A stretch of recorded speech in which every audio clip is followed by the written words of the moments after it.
Ladies and gentlemen, volume 51. The, Yeah. the big reveal about Iron Mask Duval. I know you've been waiting for these reactions. So, Bradley, why don't you take us away? Yeah, so chapter 492, we're getting up there. And this volume's called The 11 Supernovas, Ah, cool. which I just What- realized I'd finished this volume and I don't know if I know why it's called The 11 Supernovas. Oh, for real? Yeah. Well, we will I don't know. get there. There's a chapter in here called The 11 Supernovas. We'll explain when we get there. I'll say I just read this like 2 days ago, but I don't know if Yeah. I I remember think you what missed it's like referring to. one line of dialogue that would Yeah, have like explained maybe it all. was just one line. I don't know. Because they don't probably really was. emphasize it. They just like drop it once, I think. But Mm-hmm. let's jump But into yeah, it. we get our CP. We start our CP9 cover story, which we had to have it. I'm of two minds with this cover story. I like the Yeah, that's- beginning a lot, and you haven't gotten to the end, but I'm not super hot on where it goes because this isn't Hachi. Doesn't make sense. This isn't Hachi where he was like the most lovable of that horrible crew, and like he was more of a pure-hearted, just going along with his friends and destroying the lives of humans. It's you could give an or Gadatz, where he was just a dumb sky priest, and like he can be redeemed a little bit. I don't think these people are redeemable. I think they're savage murderers and assassins. Yeah. Mhm. And this story arc's like, look how they're mending a society and getting money for Lucci. It's like Lucci's a horrible person. Yeah. But I am, despite like Oda trying to like paint him in a nicer light, I still appreciate this cover story because I am interested to see where they go from the end of that arc. Yeah. So this, kind of beginning of this arc starts off pretty quickly. See Duval, who looks fucking badass, by the way. Yeah. And we get confirmation that this Hachi they were talking to is in fact the Hachi we were talking about, which is fun because I think either in the last chapter or this one, whenever they heard Hachi, they're like, I mean, There's no way. as long as it's not the one we're thinking of, we'll save him. Mhm. And then we immediately find out, yeah, it's the one they're thinking of. Yeah. So they do whenever they do find out it's Hachi, Nami says it's okay, he's actually innocent, and besides, we promised Cammy. So she wants to save him, and he's totally not innocent. So I think I don't know, maybe we'll learn what she had in mind here. Maybe it's just that she knows they kind of need them to get to Fishman Island. Let me reread. What is she saying he's innocent of? She just says he's actually innocent. He might be because innocent they're- of like whatever these guys I wouldn't like Nami saying, "Oh, he's innocent in ruining my life for 10 years." Yeah. But I think overall Nami is just extending the olive branch. She's been through enough. She's like sailed with the Straw Hats. She's gone through such adventures to where like she sees that Hachi got into trouble for trying to save Cammy, and apparently it's happened multiple times.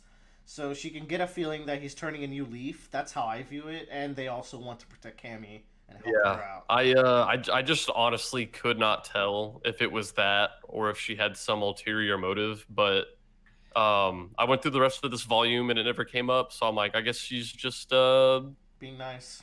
I guess she's just being nice. Yeah. Mm-hmm. He was but the yeah. least asshole, but The rest of this chapter really is just kind of the engage against the flying fish pirates. and I mean honestly, Flying Fish Raiders. we can kind of speed through the next chapter because what it really is just a very quick encounter as all the Straw Hats get a little bit of time fighting the Flying Fish Raiders. Yeah, I mean, it's action. Yeah. I think we're really here for this mini arc for the gags. Yeah. I like Zoro freeing Hachi and then like being like, "You're not our friend though," Yeah. Yeah. because they're the ones that have history together. Usopp hit someone with a cannon. I think that's the first time that's ever happened. Yeah, it was pretty badass. Nice. It's more like this was the first opportunity they were able to use the cannon. But yeah. the Marigo had cannons, but like naval They never combat got- in this pirate manga is actually relatively rare. Yeah. I like this team up attack with Luffy and Sanji. Yeah, that's cool. That's a really fun one. Where he uses He balloon to launch Sanji. Yeah. Well, he ballooned to stop the fish and then to set Sanji up and Sanji get his attack in, which I thought was really creative. Yeah. And then they suplex the fish for dinner. Brook gets to show off his moves, which Bradley doesn't like Lullaby Parry, but it's like my favorite move. I mean, it's cool. I just kind of view it like the Ashura attack from Zoro, where it's like, okay, that he can do that. Yeah, he's playing the song that puts you to sleep. So he has like music-based abilities, but also like his quick slash attack. I always viewed it that his sword hums with the way that his like violin goes. Yeah, because he's slashing it through the violin before attacking, so it's like a little sound wave attack.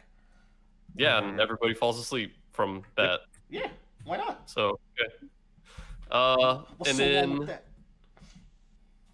so Duval's like, "Oh, you don't know me," and then the next chapter's called Duval's Tragedy. So we're like, "Okay, time to figure out how Don Krieg got here." If only. In cover Storyland, they're trying to figure out how to get out of the island. Yeah. So it's really cool to see. Go ahead. It's cool to see Hachi fighting because, hold on. Since the cover story's first, let me get to it. So, Spandam turned on CP9. That's what happened here, I guess. Yeah. Pursued by the world government, maybe threw them under the bus. I just assumed. Oh, I assumed it's because, they were there when the Buster Call was called, and that's just the nature of a Buster Call, that everyone who is targeted has to be eliminated. But then Spandam wouldn't be able was to. Also there. Yeah. So I don't know. Because this cover story is really no, that doesn't make sense, because then Marines that are in the Buster Call would also have to be. Well, no, not the Marines who participate in the Buster Call, but the ones who are on the island that is being targeted by the Buster Call. But that in Ohara, the ones on the island just got to the escape ships, and they're like, "All right, it's about to start." So I don't know if that's. I feel like Spandam pulled some shit. I have no idea. But I really like to see Hachi fighting here, and it's really fun. I can't remember if it was here or the previous chapter where, after Hachi does an attack, he's like, "Yeah, I remember kind of messing you up back in the day with this sword fighting technique," and Zoro's like, I don't. Except he did. Yeah. I mean, it was mostly because Zoro was halfway to death because of Mihawk's attack, but don't front Zoro. But this chapter is a lot more action that we can just kind of skip through. But we eventually get to the point where Duval comes out, and we see who the man he hates is. It's Blackfoot Sanji, and I was like, "What the fuck would this guy? What would Sanji have ever done to this guy?" And everyone's like, "Okay, well, obviously this must be a guy who went by the restaurant at some point, right?" Mm-hmm. And he takes off his mask, and we keep going for several pages, which just makes it hilarious. Yeah. So before that happens, I like to build on the Don Krieg thing. If you're reading this week to week and you think it's Don Krieg, I like how Oda kind of dangles in front of you that it could be him even more. Yeah. Because he uses poison arrows. Yeah, that's what I was thinking too. And it could be someone who Sanji wronged in the Baratie, But then it's like, why not Luffy, who beat you? So it could be Jin. But either way, I love Robin's reaction of oh, that's what's happening. It's a gag. Guys, we're in a gag. Never mind, it's a joke. But when you turn the page and you see this, it's just hilarious. Just absolute hilarity. The best payoff for a joke ever. Who would ever think of doing this? That's. Yeah. This is I can imagine. Oda's in the middle of Thriller Bark. He's like, I gotta think about what's gonna happen next after this and how I'm gonna transition to Sanbaody. And it's just they're drawing it and he sees the Sanji Wand poster. He goes I have an idea. I rather think he's all right, time to give the Straw Hats their bounties. Let's fuck up one of theirs and I have a fun plan to go from there. And he just picks Sanji. I think Sanji's the perfect one to pick because out of all of them, I don't think anyone would have cared as much as Sanji would have. Because Zoro would have been like, oh, whatever. Robin wouldn't care. Chopper might have cared, but really, like, I feel like Zoro would have cared. Nami would have cared. I don't think Zoro would have cared at all. Zoro's too Zoro cool. likes having a bounty. Cool. He thinks he's cool. Right, but he would just accept that. Oh, my name's on there. That's good. And he was also a bounty hunter. Like, I feel like he respects the bounty system. Okay. That's my take. Gown cannon. Yeah. Time for a beam. Yeah. This shit's hilarious because, you know, Duvall's going on and on about how, you know, this ruined my life because we look so similar. You know, I can't go anywhere. I can't do anything. And Sanji's like, why don't you just not look like that? And he's like, shit, I never thought of that. I like how he doesn't say anything either. He just does that emotion. And him and his crew does in the background. Oh, of course. Brilliant. But yeah, this kind of is a lot more action, and I can kind of see how this arc, like, you might not call it filler, but it is like mostly for the gags. I think it's really important though, because as there's more and more Straw Hats, I think we're gonna have less and less time for like 1v1v1v1s, and like this is a nice way to show off all their new abilities, like showing off Brook abilities, showing off what the Sunny can do, which I think is the most important part of this chapter, which is like the Sunny being able to reverse as a ship is crazy. Ships don't do that. Yeah. And most importantly, it has like a giant beam blast, like an air pressure blast, which is awesome. I thought it was hilarious that when they do fire the cannon, Luffy and Usopp get like the meme glare in their eyes. Yeah. I don't know. If you'll recall, like Luffy has a thing for beams, because when Chopper was first doing his scope attack, Luffy was like, "It's a beam! It's gonna be a beam! Just watch!" And it wasn't a beam, but here we have something close, and he didn't get to see Kuma's beams, so poor Luffy. Another thing about this little arc is that it introduces us to like the mermaid and like what the mermaid can do. Yeah, the fastest swimmer. It also introduces us to the idea of like human trafficking in One Piece. We're gonna get way more into that in a bit, which is why. Yeah, but it does introduce those concepts to us, so it does have some tangent lines there.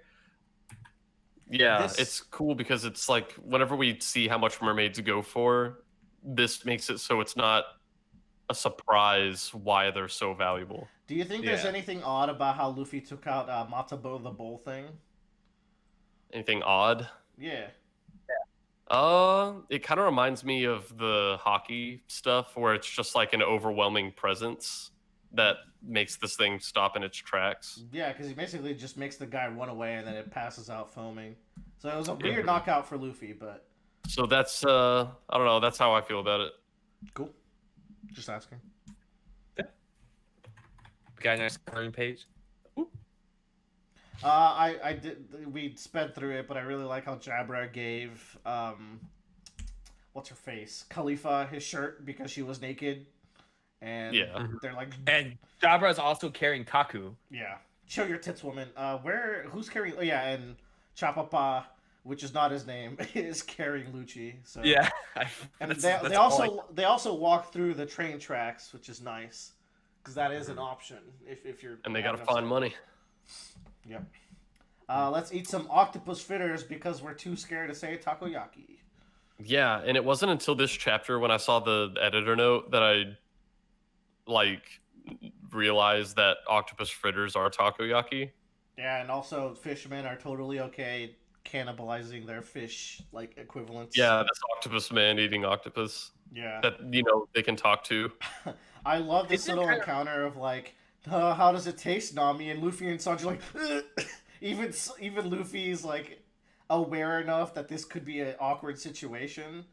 And Nami, she clarifies here, it's like, I haven't forgiven you, but also that means like she hasn't forgiven you, but she didn't want you to die now that you're a better person to those guys. Yeah. So she was fine helping you out. I didn't bring this up because I forgot, but they were talking about 3 like key brothers in that whole shindig with Duval, that were the kidnappers that would kidnap Cammy all the Yeah, time. there was And they were fishmen, right. which is interesting. I feel after what we learn about everything that happens here.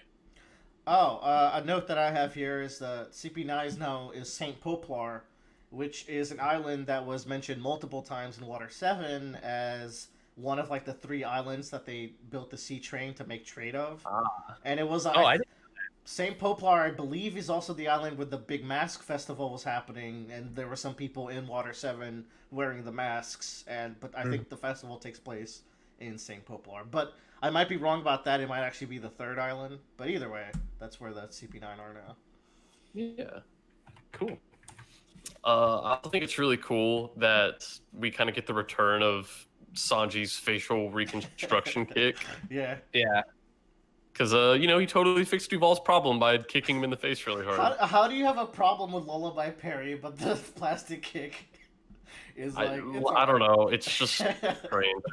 Everyone has their one move they don't like and don't understand. It's all weird. It's all silly. Because, like, the facial reconstruction kick feels like a gag, but Lullaby Slash feels like it's supposed to be serious. I don't know. That makes sense. But the facial reconstruction kick is plot relevant. Well, Lullaby gag but it's played for laughs. Like, Lullaby Slash looks like you're supposed to think it's cool when it's ridiculous. It's not like Sanji is going around kicking everybody.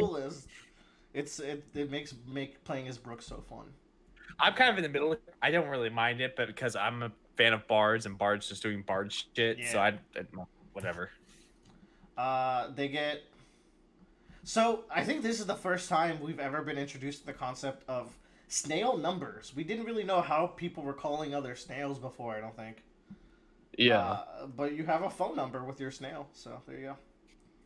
Yeah, and we kind of learned a little bit more about the geography of where they are, because they're at the Red Line, and Marijo is right there. Yeah. Yeah. Right there. It's right there. That's the Holy Land. And directly below it, one's as far high as any civilization that is not a sky civilization is, and one is as far low as any civilization, period, is, and they're right above each other. And if they're gonna get to Fishman Island, they're gonna have to visit this archipelago, and I still do not understand how to pronounce this. Sanbaody. Sanbaody. Yeah. Sanbaody. People say I hear Bodhi and Bowdy. I don't know what it is. Wano Wano. Live your life. But yeah, they're gonna have to visit it. And right off the bat, it looks like a really, really cool island. The world building here is insane. I really like the fact that like these mangroves have to be huge because like they're absorbing light from the sun and taking it underwater. Like there's all these mechanics of why the island is so big that I thought were really interesting, and the look with all the bubbles and the theme parks and those striped trees, it all just looks so fun. It's like crazy world building for like half a chapter. Yeah, I like the way it's drawn because like everything is built around these bubbles to like the way they get around, the items they interact with, the buildings themselves, like everything comes from the bubbles. It's really cool. Yeah. And and then we kind of get to like, hey, there's gonna be world nobles walking around in the town, and I'm like, man, we kind of did totally declare war against the government back in Indies Lobby, didn't we? Yeah. Yep. Granted, like, that's not the reason why they get in trouble here, I believe. It's not, but it makes you nervous when you hear that. This is an added benefit. But Hachi gives us the never defy a world noble, Luffy. I'm not giving you this Chekhov's gun for nothing. Take this gun. Don't shoot it. Hey, Bradley loves sending those like Japanese emojis, so here you go. You got some like Straw Hat related ones. Yeah, I was kind of looking at these. I really like how, like, so Luffy has his outstretched arm, Zoro has these, and then the little crosses are like 3 swords. Yeah. Let's see. What the fuck is to the right of Sanji? So he's got his hair, but why is there a Y? And, like, I'm not sure how the Sanji one works. That's his cigarette. That's the handle sick. cigarette. That's so good. Okay, that makes sense. Okay, then we got Nami, who has a berry. Has a berry. Wait, can you make a berry sign? That's a beta. Oh, That's a just beta. oh, Beta it is. symbol. Yeah, it is. I guess Japanese phones can produce betas. You got Usopp, who's using a slingshot. Is that Frankie? Yeah. Yeah, Yeah, it's sure. Frankie. Chopper has It's antlers. I really Yeah. like Robin's because she's crossing Robin's her doing her arm. little crossed arms. Yeah, Mm-hmm. and then you got And Brook. Brook is a skeleton. Yeah, And he's singing. there you go. Those are fun. And then we kind of get to see CP9 all start doing their performances for money. Yeah, Commodori's fucking huge. Yeah, he's yeah, giant. he's definitely bigger than he was before because Oda sucks with size, but you know, whatever. Mhm. I do like how they have to like be brought down to the lowest in order to save Lucci. It's like, honestly, Lucci was not good to y'all. You guys are in an abusive relationship. You should get out, but whatever. That's not my Yeah. problem. And then at the start of this chapter, I love how we did it a lot in Thriller Bark, but I love how Oda kind of doubles down on Zoro being bad with directions because he hops off the ship and everyone's like, okay, like hold on, like don't go by yourself. And he's like, I just gotta know the number, but a goddamn bubble was in front of the 4, which is Yeah. that'll be So fun. he remembers number 1, and then later when we find out the destination is, Mangrove number 1, I'm like, oh, that works out great. That works out. Like So it's a really fun way to get in there. what did you think of Hachi covering his tattoo here initially? I didn't notice it. I was like, oh, I guess he just got hit on the head. Okay, fair. Yeah. Well, I mean, they bring it up, and it's like you could be suspicious, but yeah, you could just see it as an injury.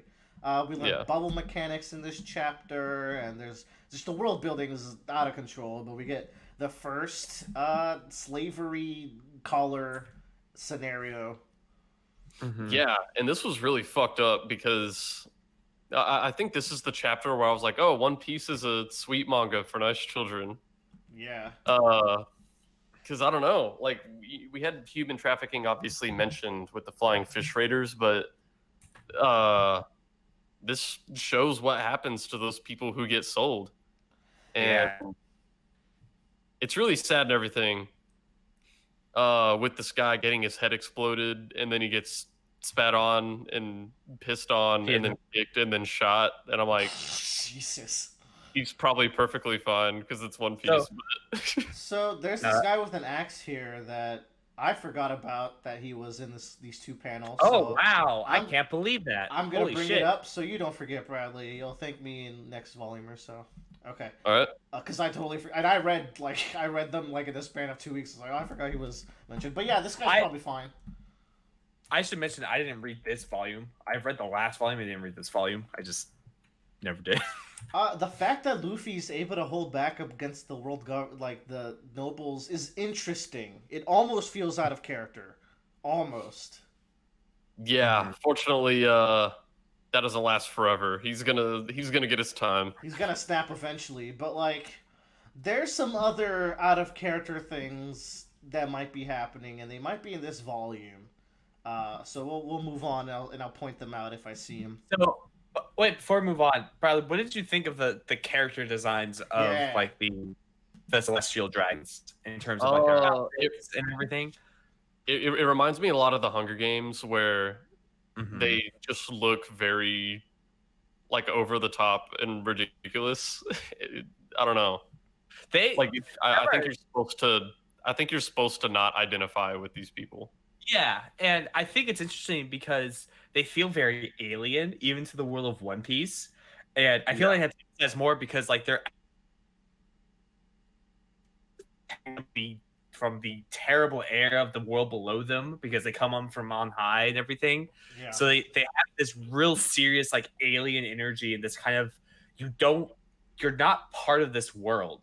And that's interesting phrasing because we have gone through a Moon Society cover story, and you have to wonder, like, is there, like, these guys look like fucking astronauts almost. Is there something to that? Or is it just a helmet to protect the air? Like, what is Oda really planning here? And it's just something to consider.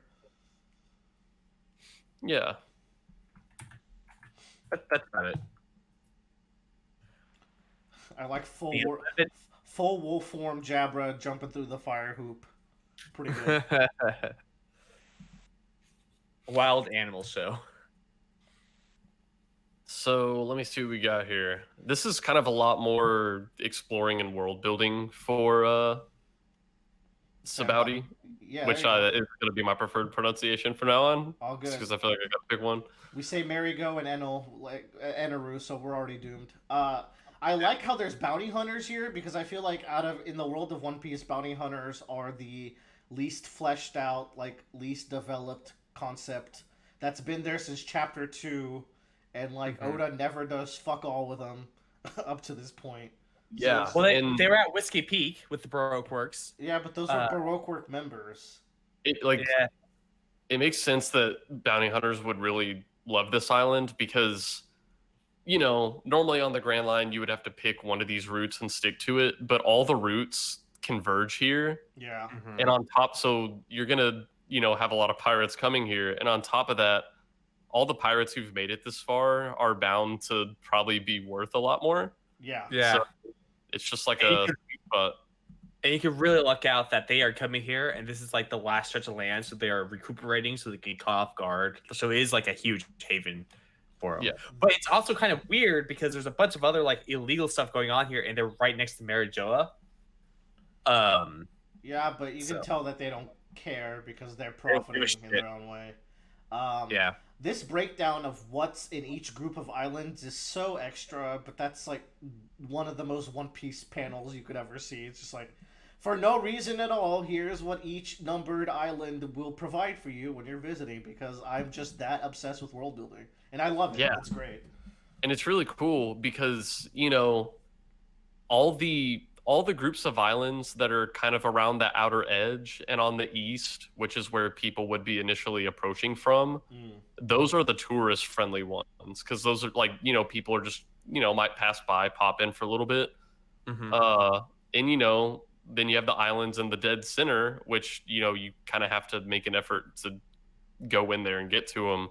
Those are the really rough ones. Yeah. Which is neat. Then we get to the ripoff. Or what a man. Once again, Brooke's rudeness is very funny, where he's just digging through her food. Oh yeah.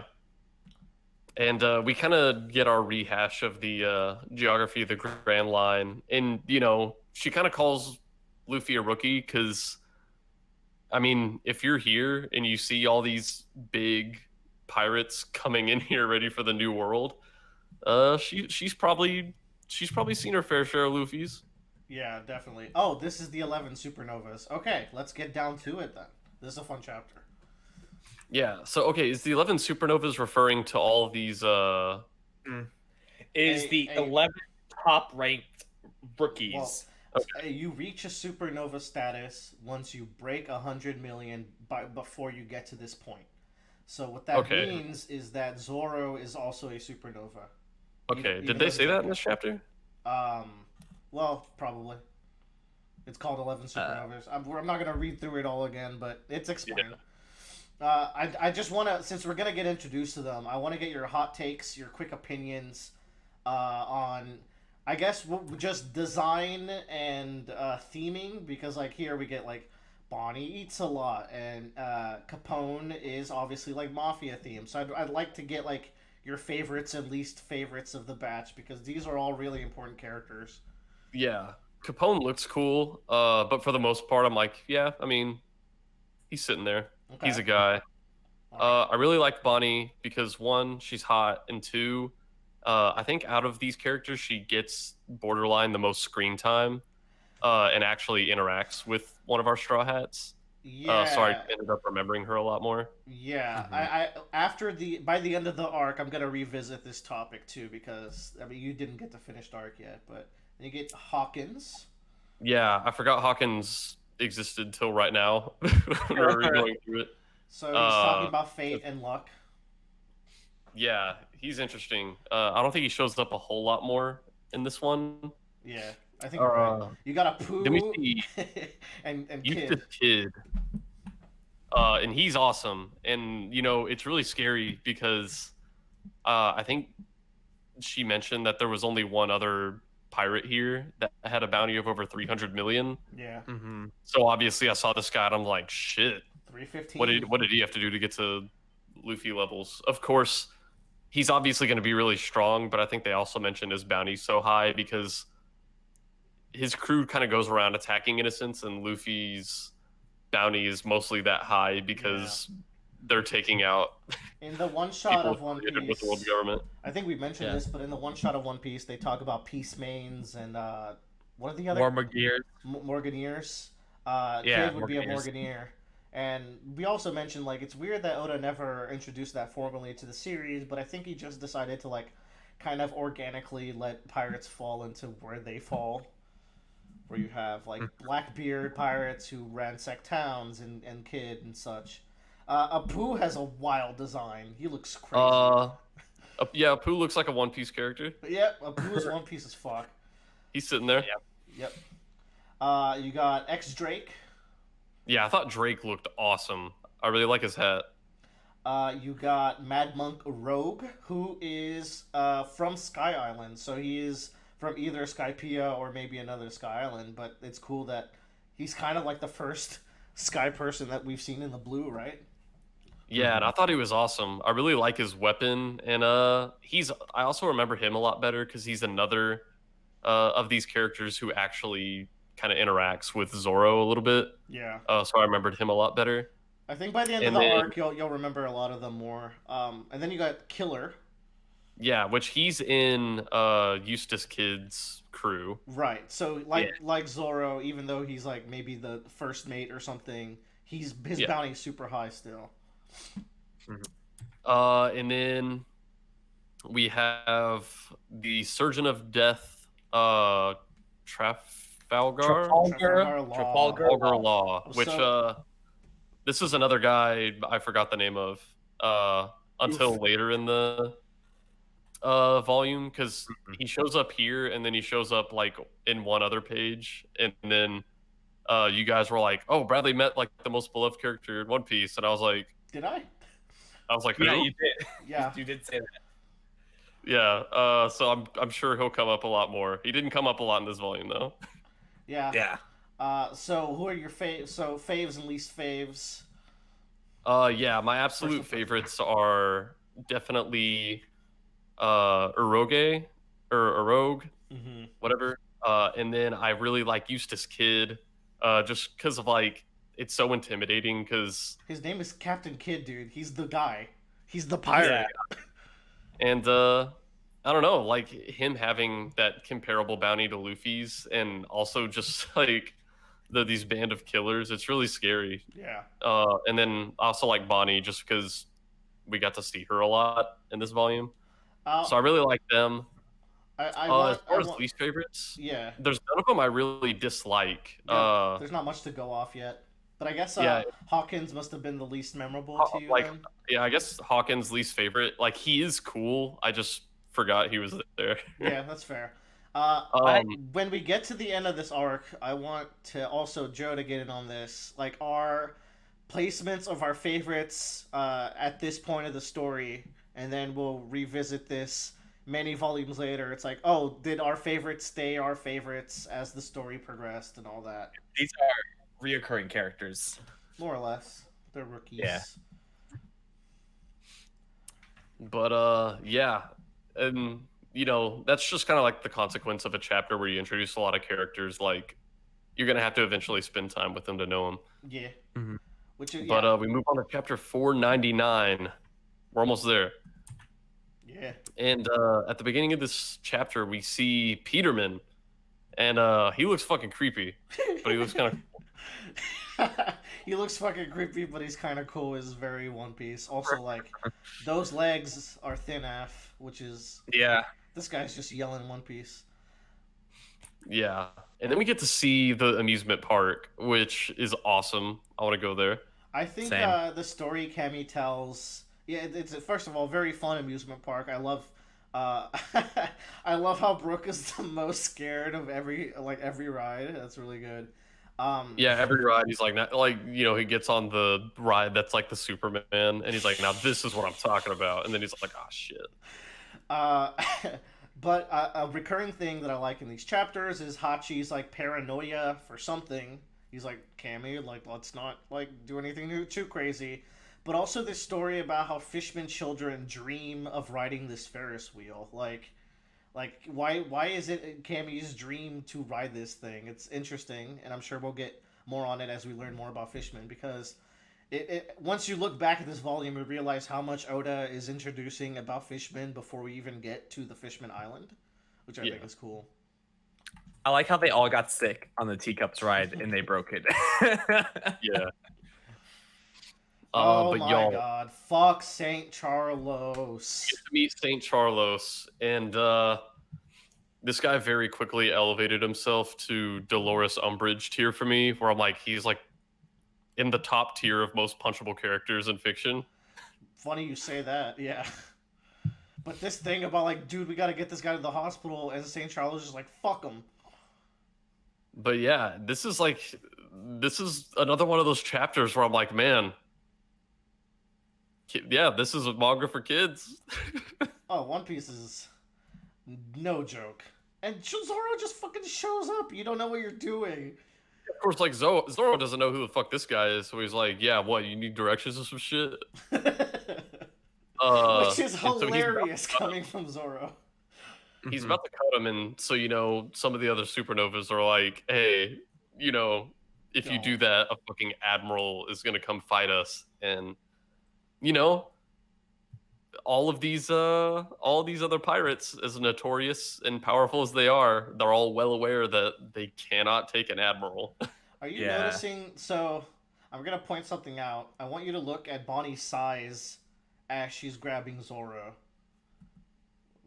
Her proportions look a little funky in these panels, but I think it's very intentional. I'm just gonna leave that and let you draw your own conclusions. But yeah. These supernovas are like we don't want to fucking call an admiral here. We saw how dominating Aokiji is, so we don't want more of that action. And then we get the news that Cammy's been kidnapped, and I was like, it's time for the movie Taken. We're gonna get her back. Sanji has a very particular set of skills. They all involve Sanji kicking. Kind of calls in his favor. Yeah. Which, okay. So, like, I believe it's in this volume, but, like, they're about to team up with the Flying Raiders, who are slavers, right? They capture people for slavery. Yeah. And then they're teaming up with the Straw Hats, and, like, there's a point where they're, like Luffy and the crew are really getting introduced to this world of slavery, and it's just kind of weird. And I'll talk about it more, but like it feels off. It's different when they do it. Okay. It hits different. The Bradley special. Yeah. I really like that there's public transponder snails. Yeah. And he looks so bored sitting in his little phone booth. He's just waiting. It's just cool. Yeah, okay, so yeah, it's in this chapter, but like Luffy is like the embodiment of freedom, and he's in this place with all these slaves, but he's able to like contain himself to like not. I don't know, like it feels like Luffy should have tried freeing these slaves and being like selfish and stupid, but like I read this page and I took it for granted that Luffy was gonna punch all of these windows and set them free, and then I turned the page and he just kind of left, and I was like, what? But like I guess like it's also like it feels like Luffy's the embodiment of freedom, and that's tossed around in a lot of videos and stuff, but like stuff like this proves that it's not really true. Luffy's like going from Hunter x Hunter, where it's like I'm kind of selfish with when I'm gonna help people, and Cammy is my friend, so I'm gonna move heaven and earth to help her, but like you guys can stay slaves. Which is like, well, I guess we were being too like, because Luffy saved so many people, we might have been overestimating that. He even says it like, I'm not a hero, and I feel like One Piece lulls you into thinking Luffy is a hero, but I kind of like this as like a reminder that he's kind of not.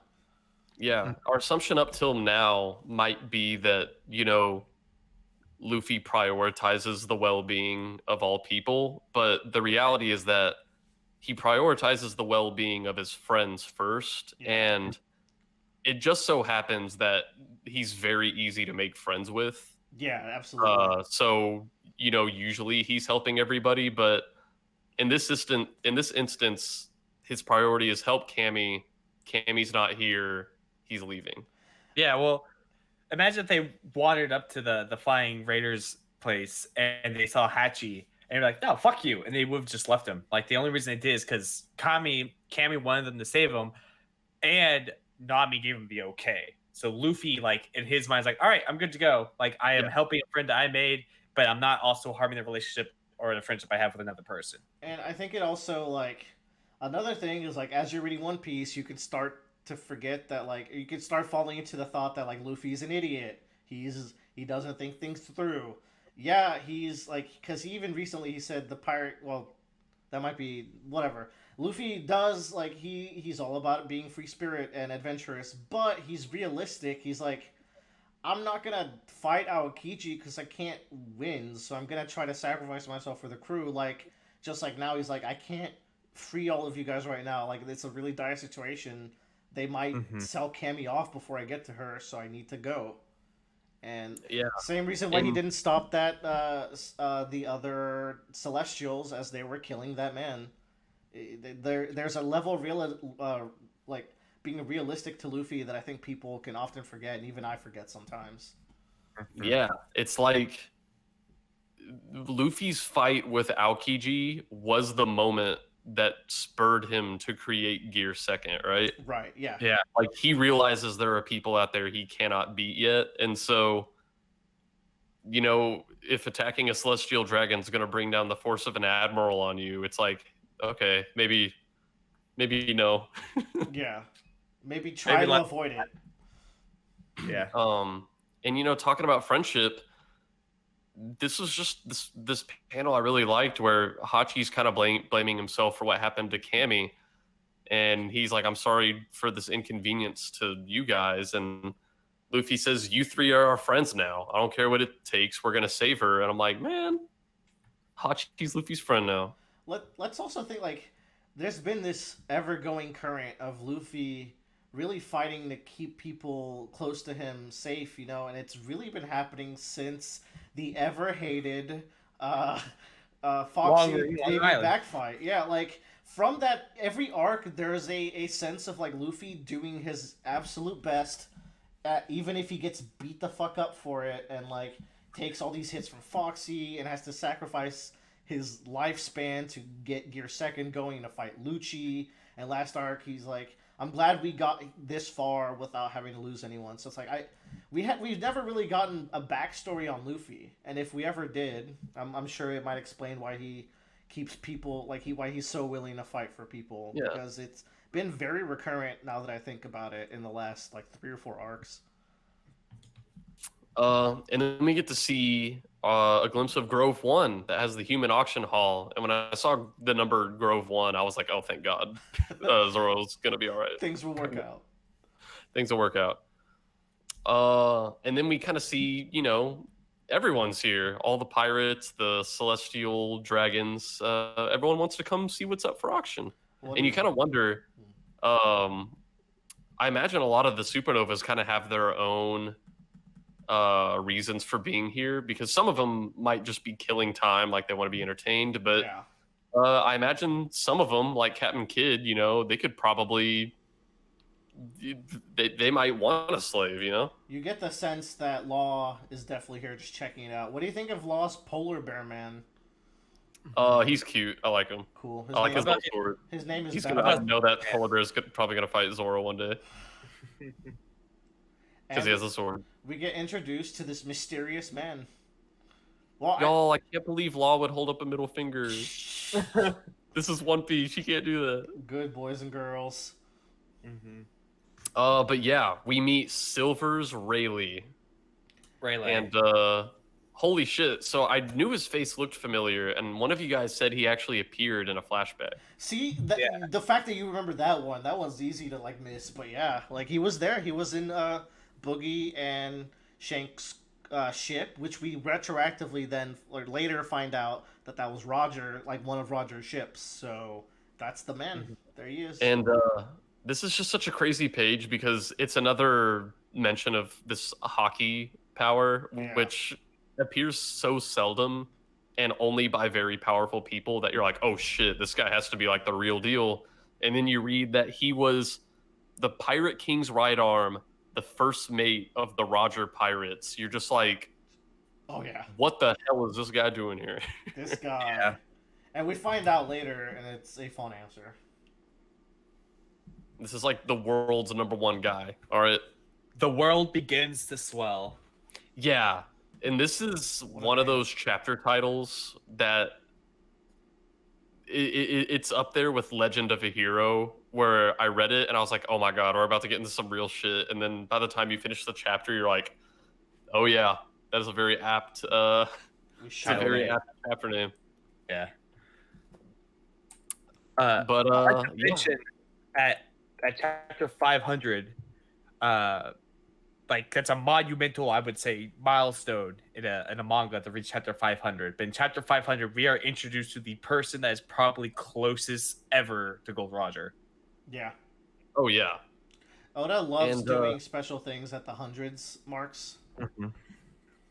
And so, we see that they're aware Rayleigh is up for auction right this moment. And I think they're very aware that, okay, there's no way in hell they would be able to capture this guy, right? Yeah. They seem worried about it for sure. So I think that at least Garp hypothesizes, oh, he's just probably trying to cover his gambling debts. But what's really cool is, whenever they're speculating, what should we approach him or not, Garp says, do you want the Navy to take on 2 legends at the same time? And so obviously one of these legends would be Rayleigh. And you can kind of think about what this other legend could be. It could be Luffy. It could be Shadowy Axe Guy. It could be one of the other supernovas. My money's on Luffy because he's like, yeah, my grandson's a fucking legend. But Well, who can say? I believe you said something in Discord, like you said. So I think they cover it. Joe, back me up here. Like they will be covering it in this volume, right? But they might not be referring to someone who's even on the mangroves because, like, it's not like there's only one person in the Navy. There's multiple branches, so there might be a branch out there doing something more important. Mm-hmm. Yeah. But let's not think about that right now. Yeah.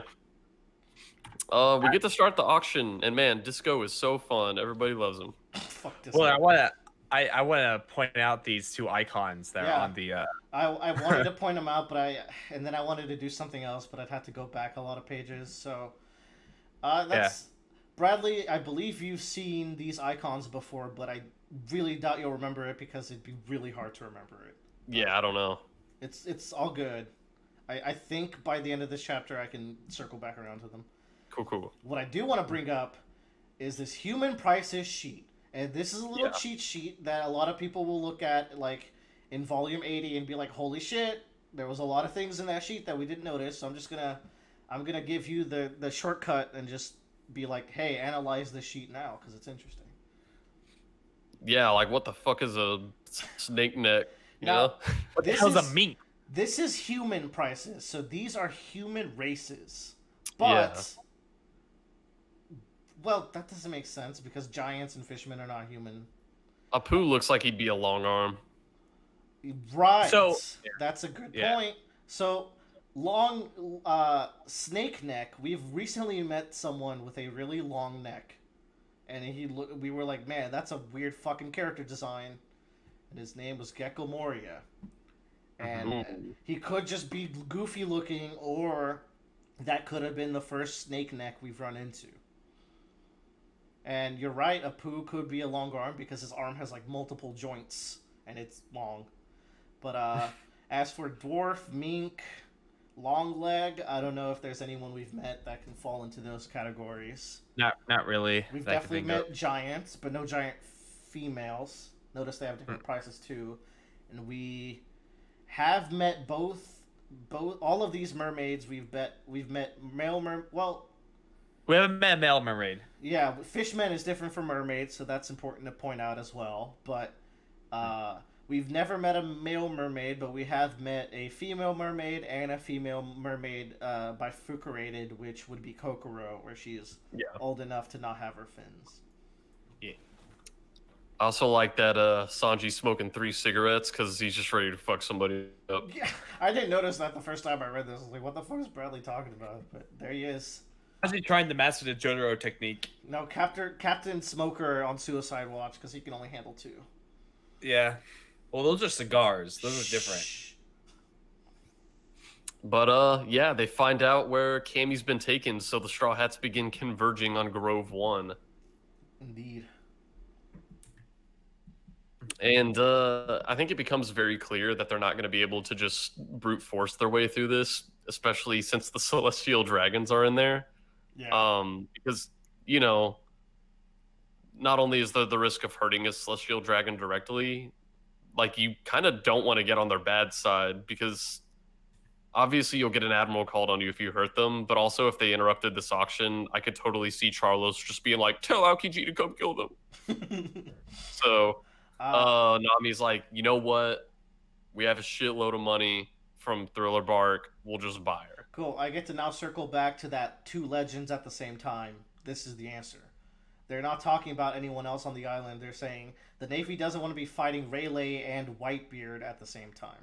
Yeah, I remembered this line. I guess I just thought Garp was talking about someone else on this island because he said like, oh, if we approach him, we'd be taking on 2 legends at the same time. So I thought he meant like also on that island. But yeah, I think it's no coincidence that the chapter is bookended by those 2 sentiments. But yeah, that's why it's called The World Begins to Swell. We're starting to see the consequences of the Ace and Blackbeard fight because, you know, it sucks that our boy Ace is, you know, going to be executed. But then we realize like, oh, Whitebeard, borderline the most powerful pirate out there right now, is this will probably lead him to war with the world government.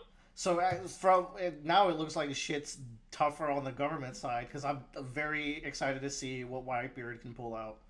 Again. Oh, yeah, I think it's interesting because this kind of whole plot thread started all the way back in Drum Island. Yeah. And as we have been getting closer and closer and closer to this point, more and more of that plot thread has been like seeping into Luffy's story. Yeah. So now it's getting to the point where they are basically converging, and we're seeing them finally collide. Yeah.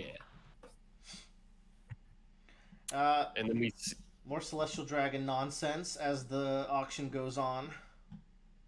Yeah, and Charles is just being a shit, and he's like, "I want a mermaid," and it was like, Daddy's gonna buy you a mermaid. Bradley, what is your overall take on just like the Celestial Dragon existence now that you've seen just how much like they have more power than anyone in our planet, you know, like they can commit any atrocity and it's totally fine. Like, oh yeah, dude, they're fucking scumbags. Like, here's the thing. Like if you're in the world government, that doesn't automatically make you a bad person, but this is kind of making me feel like, man, I think the world government as an institution is fucked. Probably needs to go.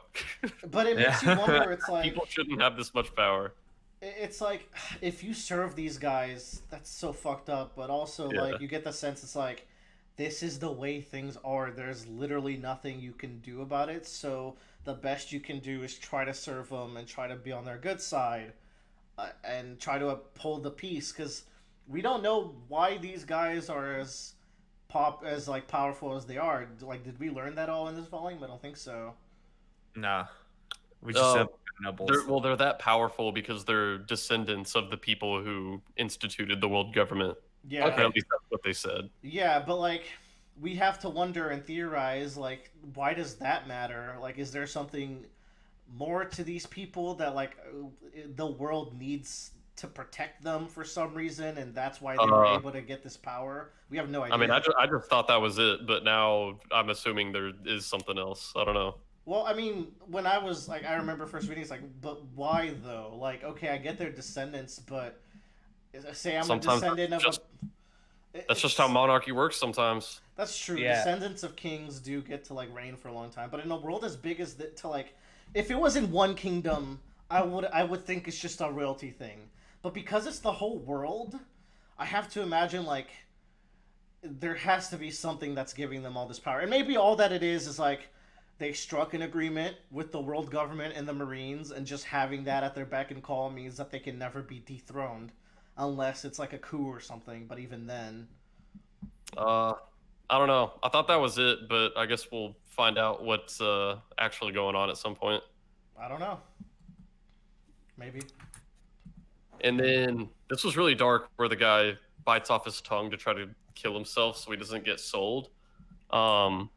And it's really sad, and it's also such a good device to postpone having Rayleigh get involved, because I think Cammy was supposed to be the last event, but instead they bring her out before Rayleigh because it's like, oh, we need to kind of cheer the audience up after that, you know. That is smart. And you know, we came in here being pretty hopeful. It's like, okay, well, female mermaids start bidding at 70 million. We have 200 million. That gives us a lot of leeway. And the Straw Hats don't even get a chance. Charles is just like 500 million. Yeah. And you're like, fuck, what do we do now? Because it was kind of our last hope. We're like, well, we can't brute force our way, because then there's a chance the Celestial Dragons will call an admiral on us. And then they just kind of took our last avenue away from us. I want to point out on that page where Charles bids 500 million. The dad mentions he's wasting money, and he's like, "You have piranhas in your aquarium. We're gonna keep this thing." He's like, they can play tag. Don't worry about it. She's the fastest swimmer." Fucked up. Yeah, and then, you know, we've joked on this podcast a lot about fishman racism, but y'all, this is the legit fishman Bradley, racism. They Bradley, fucking hate hockey. It wasn't a joke. We were priming you. Yeah, it's super real. It's real. It's the realist. For real. And then like, y'all, we're building up here to the best punch in manga history right here. We are. Like, Charles is being such a shit, and he shoots Hachi, Jeez. and Luffy gets that look in his eye. He starts walking up, You just and this last panel before you turn the page, I had my hand on the corner of the page. I was like, I'm gonna turn this, and it's gonna be the best page I've ever seen. Yeah, you were right. So before we get to this page, I want to point out the crew is doing nothing. Like they have basically resigned their face to what is about to happen, Yeah. and is letting Luffy do it. Yeah, they're not trying to stop Luffy. They're like, yeah, you know what? Not even close. Mm-hmm. And here it is. And Joe did show you the animated version of this, right? I believe I saw that. Yeah, like in the anime, the lead up to the punch was pretty weak, but the punch itself was fucking phenomenal. Yeah. The anime but treats yeah. the scene a little different too. They add a little bit of spice there. That's if you spice. rewatch it, the spice being before the punch. There's something that happens which I don't think happens in the manga, or at least it's not portrayed the same. But if you want to rewatch it, it'll come up later too. But whatever. The punch itself in the manga, just like it's like just two pager. I don't think Oda's ever used. Has he ever used a 2-pager on a single attack like this? He must have, I'm sure, right? Oh yeah, I'm sure. Yeah, like a bazooka or something. Really? I feel like a bazooka would be like almost a 2-page, but then have like a couple of reactions. I'd have to go back, but I don't know if he has. But I think but like the big thing about this punch too, though, is that this isn't like a gum punch. It's not a super move. It's just Luffy punching him in the rawest sense of that masculinity and effort. Like Luffy is so fed up with this person that he's not even going to give him the honor of being hit by a gum pistol. It's just a punch. Can you imagine Luffy doing like gum golden rifle? Yeah, I mean, I could see that. It would hurt more. I'd like it.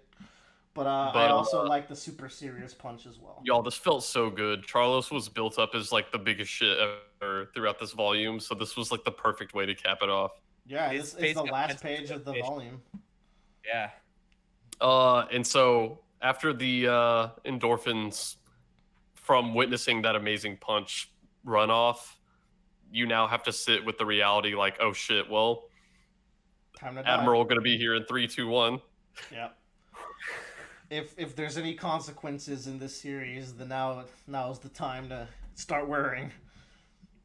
But man, that was like one of the most satisfying moments in One Piece so far. And on that note, everybody should buy Dragon Ball. Yeah, you're right. Yeah. That's fair. Cool that like 51 volumes in, we're still like topping ourselves with these moments. Oh yeah. And I think next volume is even better. So that's by a lot actually. Next volume is one of the best volumes in the series, so I'm excited. I just remember when Willer handed me this volume and I looked at the cover Oh yeah. and I looked at Apu and I was just like, what the fuck is going on here? That cover is like one of the most interesting because you don't know a single person there, and there's a lot of people there. So like, Oh yeah. I feel like something's going down, and so it did. But there it is. There's So the man, volume. that's 51 volumes. Nice. I think we're like at 94 or something. 95. Yeah, we're at 94 volumes currently. I think you're on the last box set, or almost there too. So I hope they come out with a box set soon. Otherwise, you're gonna have to pull out that iPad. They should. Hell yeah, baby. They should be coming out with one in the next few months. I'm definitely gonna try to buy it if it. Well, maybe I should wait till it's on sale actually. But regardless, join us next volume, volume 52. Oh. Goodbye. Bye, everyone.